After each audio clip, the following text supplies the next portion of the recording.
C'est le second volet de votre émission d'information, l'Africa Newsroom. Camille Sari, notre éditorialiste, est toujours sur ce plateau, ainsi que Gemal Taleb et Nadia Lamarckby. Voici le dossier du jour.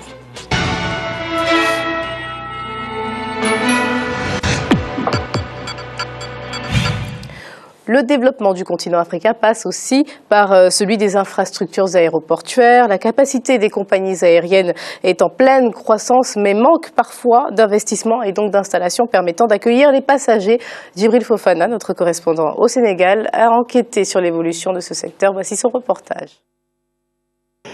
Brazzaville, Dakar, Abidjan, un peu partout sur le continent africain, les infrastructures aéroportuaires prennent leur envol.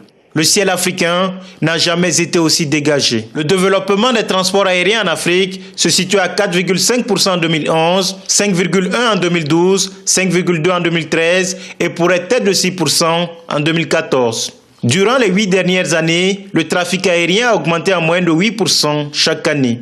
Pourtant, pendant longtemps, l'Afrique a été le parent pauvre du trafic aérien international. Comment expliquer alors cette éclaircie dans le ciel africain ? Cela tient à un fait, les importants investissements réalisés par les États africains pour la modernisation de leurs infrastructures aéroportuaires. Tout récemment au Congo, le 5 février, l'inauguration du deuxième module de l'aéroport Maya-Maya est le témoignage de cette modernisation amorcée des infrastructures aéroportuaires. Le programme de modernisation du secteur aérien se poursuit chaque année avec la politique de la municipalisation accélérée qui permet de doter les chefs-lieux de département de chaussées aéronautiques et équipements modernes. Mais Brazzaville reste le symbole de cette politique. Notre ville capitale bénéficie désormais d'un aéroport moderne à la hauteur des ambitions qui sont les nôtres. Et s'il est un ouvrage qui matérialise cette dynamique, c'est bien le nouvel aéroport international Blaise Diagne au Sénégal. Construit sur une superficie de 4500 hectares, il pourra accueillir près de 3 millions de passagers par an. Sa vocation, faire du Sénégal un hub sous-régional de référence et pas seulement. Nous voulons faire du tourisme, le second secteur après l'agriculture, contributif au produit intérieur brut. Nous avons un objectif de 1,5 million de touristes à l'an 2016. Tout ceci étant évidemment, il fallait trouver les moyens d'atteindre ces objectifs-là et c'est la création d'un nouvel aéroport qui aura une plus grande capacité. Avec cet aéroport futuriste, le Sénégal se conforme aux meilleurs standards internationaux en matière d'infrastructures aéroportuaires. Vous savez que déjà le choix du niveau de service qu'a été demandé sur ce projet, c'est le IATA catégorie classe B, déjà qui n'existe pas ailleurs en Afrique, sauf peut-être en Afrique du Sud, qui sont les pionniers dans ce cadre-là. Donc déjà, pour ça, on passe au niveau même des pays de la SECNA à une catégorie qui n'existe pas.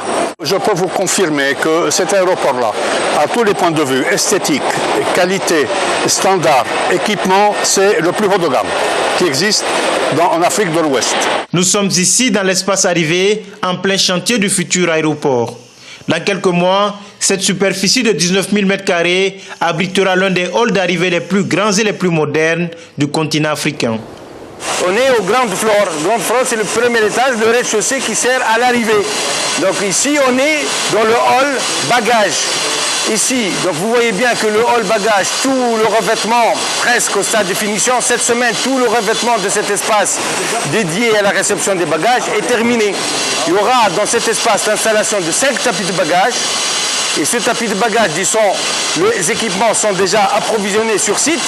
Et l'installateur et le fournisseur sera le 1er mars déjà, le début du mois prochain, sur site pour démarrer l'installation des tapis bagages.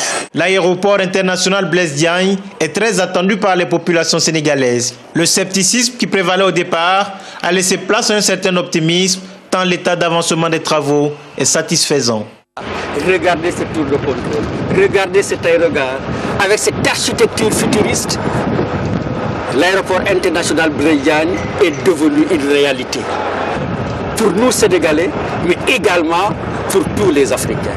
Il faut se convaincre aujourd'hui, effectivement, qu'on a traversé beaucoup de balbutiements, mais notre planification prévoit le début de vol au niveau de cet aéroport en juillet 2015. En attendant l'opérationnalisation de l'aéroport international Blaise Diagne, le principal aéroport du pays, l'aéroport international Léopold Sédar Senghor poursuit lui aussi sa modernisation. Aujourd'hui, il fait l'objet d'importants investissements de la part des autorités sénégalaises pour le rendre plus sûr et plus performant. Depuis plus de 3 ans, il n'y avait pas eu d'investissement au niveau de cet aéroport, du fait qu'il y avait le projet de l'aéroport de Diass.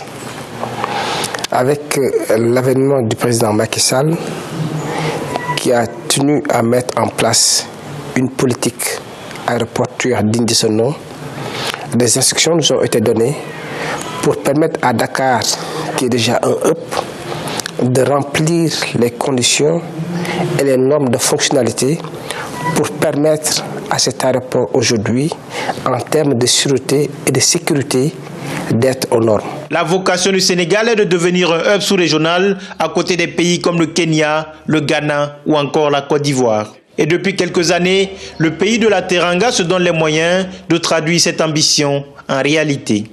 Et avec cet aéroport aux normes internationales, avec l'ambition qu'on a de faire quand même, malgré les difficultés actuelles de Sénégal Airlines, véritablement un pavillon national performant, et comme ambition également d'avoir un centre de maintenance au niveau de l'aéroport international Blaise Diagne avec un institut de formation au métier aéroportuaire, il est incontestablement sûr que nous allons gagner cette bataille de sous-régionale. Pour le gouvernement du Sénégal, les infrastructures aéroportuaires doivent surtout servir à accompagner le développement des secteurs stratégiques de l'économie du pays, notamment le tourisme. C'est pourquoi il est prévu des projets de développement de transport aérien domestique pour desservir les principales régions du pays. C'est dans cette optique qu'il a, dans un premier temps, amorcé un investissement de 200 milliards de francs CFA pour permettre à l'aéroport de Saint-Louis la construction d'un aéroport à Matam. Il y a l'aéroport de Touba, Ziguinchor, Cap Skirring, Tamba. C'est pour permettre demain aux Sénégalais, ou même à des touristes qui viennent sur Dakar et qui ont envie d'aller à Tamba, au lieu de faire 6 heures ou 7 heures de route, en 1 heure ou 1h30, ils sont déjà à destination. C'est une lapalissade aujourd'hui de dire que le ciel africain est en plein renouveau. À l'instar du Sénégal, de nombreux pays du continent s'inscrivent dans une dynamique de modernisation de leurs infrastructures aéroportuaires. C'est le cas par exemple de l'aéroport international Félix Houphouët-Boigny. Il fait l'objet d'importants travaux d'extension pour répondre au fort accroissement du flux de passagers et de marchandises. En 2014, le trafic aérien en Afrique devrait connaître une hausse de près de 7,5% selon l'IATA. C'est donc dire que le ciel africain représente une opportunité pour porter haut les ambitions de développement du continent africain. Quel regard, Gemal, portez-vous sur le développement effectivement des compagnies aériennes, des infrastructures et surtout l'exemple qu'on a vu au Sénégal? Il faut faire la différence entre 3 choses. Les compagnies aériennes d'une chose, les équipements aéroportuaires et puis l'exploitation qui en est faite plus tard. On va commencer par les équipements aéroportuaires. Il y a incontestablement une difficulté en Afrique, où il y a eu une difficulté en Afrique qui perdure encore, sur donc les aéroports, la sécurité des aéroports, la mise aux normes des aéroports. Et il n'y a aucun doute qu'une prise de conscience est faite et que le travail est en train d'être fait par beaucoup de pays. D'ailleurs, je vois difficilement un pays africain actuellement où il n'y a pas un projet d'aéroport ou qui vient d'être inauguré. C'est extraordinaire. Alors, c'est une chose heureuse. C'est une chose heureuse parce que ça veut dire que les pays s'ouvrent, mettent les conditions qu'il faut pour que les pays s'ouvrent. Et puis, ça a une chose aussi tout à fait heureuse, c'est que si vous développez les équipements dans un pays, les infrastructures dans un pays, c'est-à-dire que vous le projetez dans un mode nouveau et vous lui donnez les outils qu'il faut pour qu'il se développe. Donc ça, c'est une chose qui est absolument heureuse. Il n'y a aucun doute qu'elle va s'améliorer, qu'elle va se développer et qu'elle donnera donc les outils nécessaires pour qu'on passe à autre chose. Deuxième chose, ce sont les compagnies aériennes. Alors ça, c'est un problème différent. Il y a toujours le plaisir qu'on a dans les États, c'est d'avoir l'emblème du pays, c'est un avion. Pourquoi pas? Mais c'est très compliqué parfois parce que on dit, un des directeurs d'une compagnie aérienne, un ami qui me disait il n'y a pas longtemps, il me dit on n'est pas capable de faire une compagnie aérienne pour une raison simple, c'est qu'il faut une taille critique. 15 appareils, 50 millions d'habitants. Si vous n'êtes pas capable de faire ça, vous n'êtes pas capable d'avoir une compagnie sérieuse. Moi, je fais partie de ceux qui pleurent Air Afrique, parce que je considère que c'était un bel outil, mal géré, mal fait, mal conçu, c'est un autre débat. Mais un beau projet. Et donc, j'ai vu que 3 pays d'Afrique de l'Ouest se sont regroupés pour faire une compagnie. La Mauritanie, le Mali, non, 2 pour le moment, le Niger et éventuellement la Guinée. Mais en tout cas, les 3 ont déjà signé un acte constitutif d'une compagnie aérienne. D'ailleurs, l'initiative des Mauritaniens est très bien pour eux. Mais le ciel africain a sans doute besoin de regroupement. On sait l'état dans lequel se trouve la compagnie sénégalaise actuellement. Et puis je vois par-ci et par-là l'idée de créer chacun sa petite compagnie. Les Ivoiriens l'ont fait avec la Air Côte d'Ivoire, le Congolais l'ont fait avec Eker, ainsi de suite. Et donc, je pense que la révolution que connaît actuellement l'infrastructure aéroportuaire africaine devra sans aucun doute toucher les compagnies aériennes. Mais encore une fois, quand elles sont publiques, c'est possible. Quand elles sont privées, elles évolueront parce qu'encore une fois, les privés veulent gagner de l'argent et ils seront obligés de se mettre aux normes pour pouvoir le gagner. Puis après, le troisième point, donc on va peut-être rester sur ces 2 points-là et puis prendre l'avis de Nadia par rapport à ce que Gemal vient de dire, mais aussi effectivement cette volonté de développer ce secteur tout en sachant que parfois ce sont les investissements qui manquent aussi et qui ne permettent pas aux aéroports d'être ce qu'ils devraient être. Mais on peut que saluer ce dynamisme du secteur de l'aéroportuaire. On sent bien de l'aéronautique en général en Afrique, on sent bien qu'il y a un vrai mouvement et qu'il y a un désir, comme le précisait très bien Jamal, que chaque État a aussi le souhait de monter sa propre compagnie, en tout cas de faciliter les transports intercontinentaux. Enfin, intercontinental certes, mais le souci, à mon sens principal, c'est aussi les déplacements intracontinentaux. On voit très bien qu'il est très compliqué pour des Africains de l'Ouest d'aller en Afrique de l'Est facilement, bon, mis à part le hub d'Addis Abeba et de Nairobi. Il faut faire 2-3 correspondances pour pouvoir arriver dans un pays. Exactement. Et c'est à mon sens, c'est le problème principal. Pour connecter les pays d'une sous-région ensemble, c'est, de manière aérienne, je veux dire, reste encore le souci principal. On a bien vu des compagnies comme Askai à Lomé qui tentent de se positionner sur ce marché-là, qui est un marché qui est très porteur aussi. Des compagnies comme Eker aussi qui ouvrent des dessertes à l'intérieur du continent, mais en fait ils ouvrent des dessertes à l'intérieur du continent pour mieux desservir après l'intercontinental. C'est-à-dire qu'on prend quelque part les passagers des pays alentours pour les transporter vers l'étranger. Il y a encore un souci c'est vrai, au-delà même de la sécurité elle-même, sur la perception de la sécurité.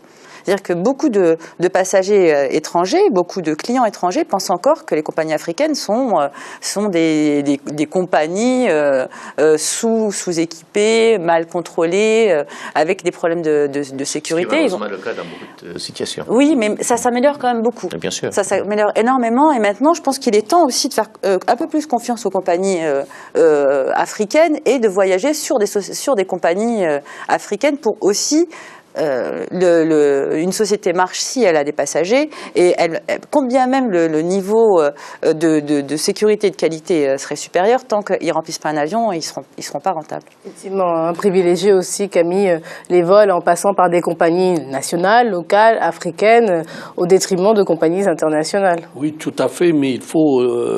Jamal, il a raison quand il a parlé de cette expérience de taille critique. C'est valable pour beaucoup de secteurs, il y a des économies d'échelle, mais il y a surtout le fait de mettre en commun les réseaux de commercialisation. Pourquoi Air France s'est allié avec KLM, avec plein de compagnies? C'est qu'on met en commun les réseaux. Et quand on met en commun les réseaux, ça signifie quoi? Ça signifie que si un voyageur il ne peut pas aller dans telle compagnie, on le bascule sur un autre. Et on va remplir les avions. Il y a un dilemme par contre. Le dilemme, et ça suscite des polémiques. Il faut lire la presse qui traite de l'Afrique, on dit « Ah oui, mais les Africains sont en train de faire des projets pharaoniques avec des gros aéroports qui serviront à rien, où il n'y a pas d'Airbus qui descend, Airbus 380, alors qu'on a prévu des pistes. » Moi, je pense que c'est un tort de penser qu'on fait des projets pharaoniques. On n'est jamais assez équipé en Afrique d'infrastructures. C'est bien qu'on ait des aéroports du futur, parce qu'il ne faut pas attendre. C'est critique, là, On a eu des problèmes avec l'aéroport d'Alger, par exemple. Il a été conçu il y a 20 ou 30 ans pour un nombre de voyageurs. Quand il a été réalisé, il était déjà dépassé. C'est-à-dire que le nombre de voyageurs...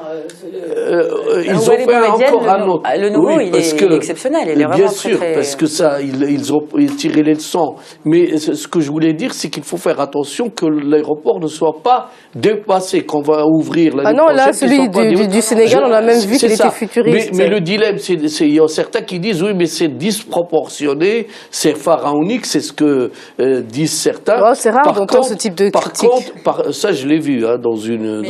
Bon, par contre, je termine. Par contre, il y a un gros problème, c'est les frais de fonctionnement. Parce que quand vous avez un aéroport qui est du futur, mais qui accueille, au lieu d'accueillir 3 millions comme prévu, il accueille pour le moment qu'1 million.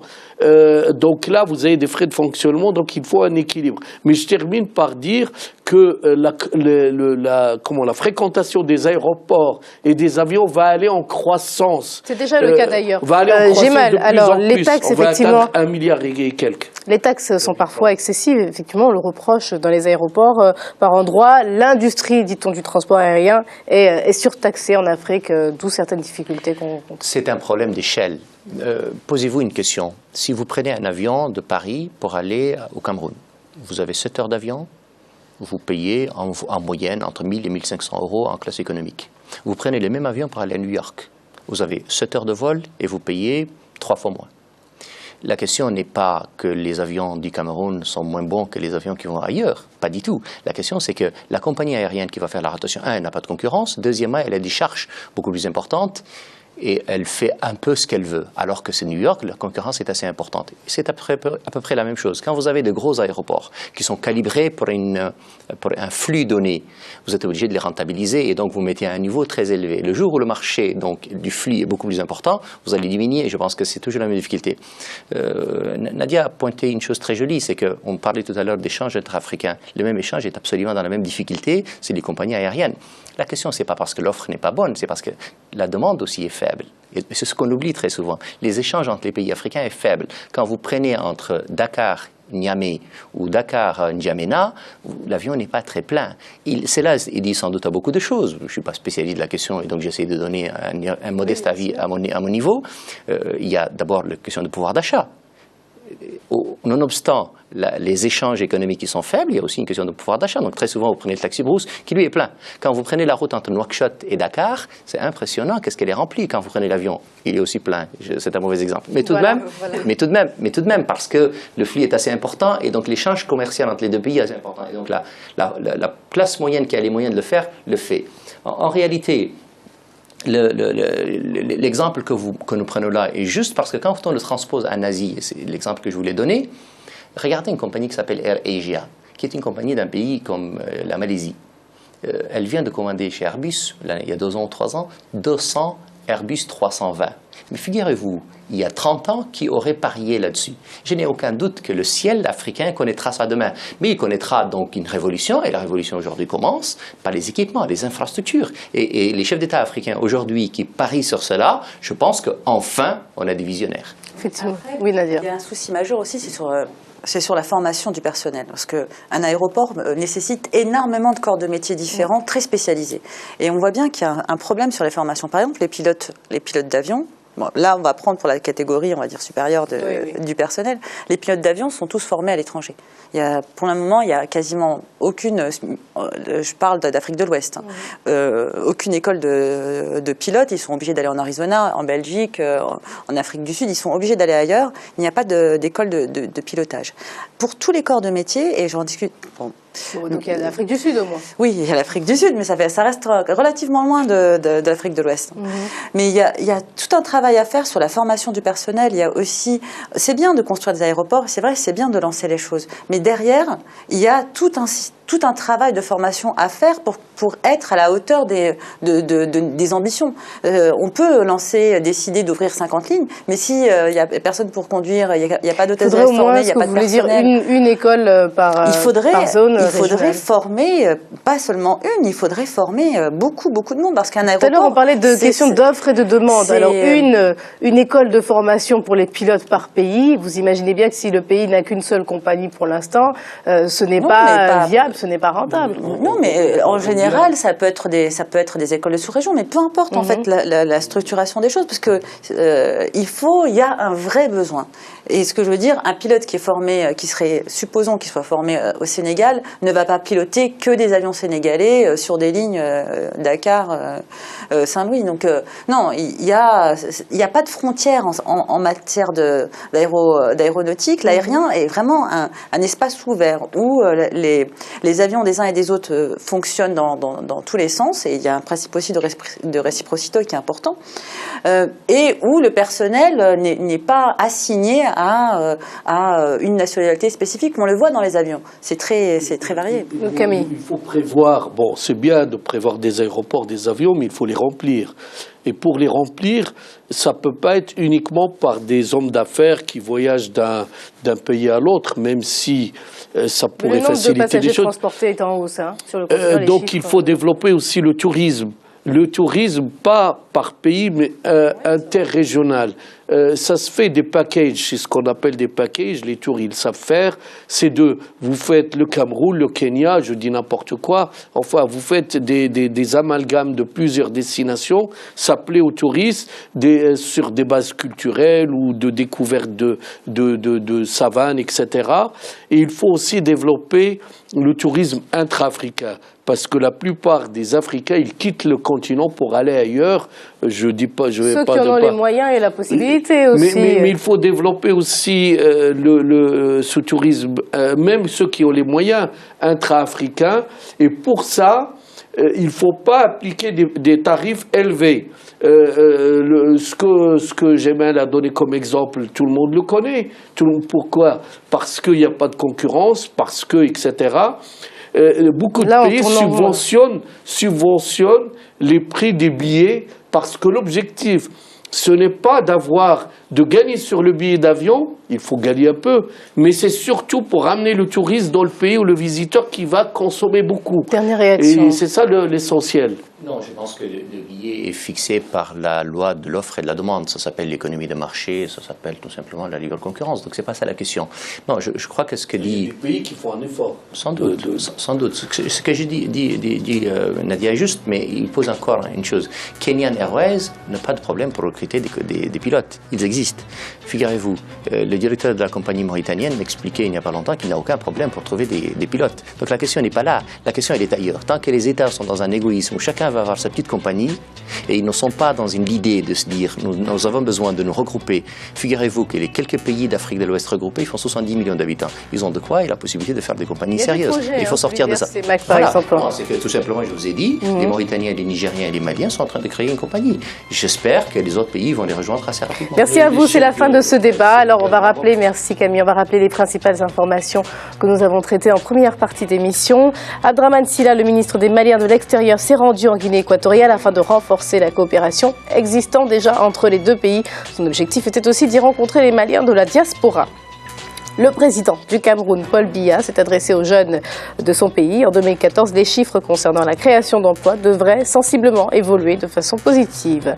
À suivre dans quelques instants l'avancée des accords de partenariat économiques au Sénégal et les mesures restrictives contre les devises étrangères au Ghana. A tout de suite.